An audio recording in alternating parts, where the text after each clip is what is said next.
Okay, let's go. Everyone, Beat, song, song, song, song. Simon says, spin around. Spin, spin, spin, spin. Wait. Everyone introducing this person is something. Yes. What do we call people who are winners?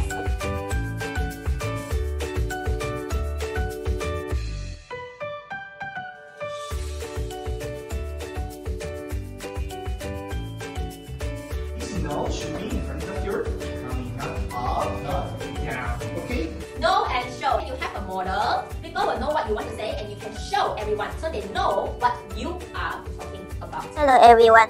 My name is C. When I grow up, I want to be a scientist. When I grow up, I want to be a chef. I want to be a dentist. I want to be a pizza seller because I love to cook.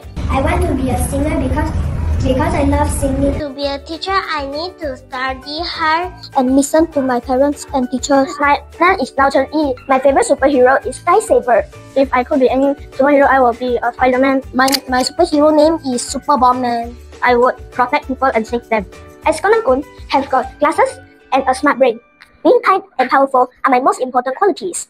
I would save people when they are in danger. In times of danger, I will save my family first with my powers. I will feel happy, joyful, and responsible. I will do my best to make the world more peaceful. If I could fly, I want to be evil because I like to make trouble. If I could fly, I would fly to Japan and explore unique places. I would like to go to the mountains. I will go back to China because I want to see the famous place. I will feel very free and excited. While flying, I will explore with the birds and feel the wind and cloud. I would touch the clouds and fly at full speed to feel the wind on my face. A flock of birds might attack me, so I have to be careful. If you could fly, where will you fly to and why will you fly there? Thanks!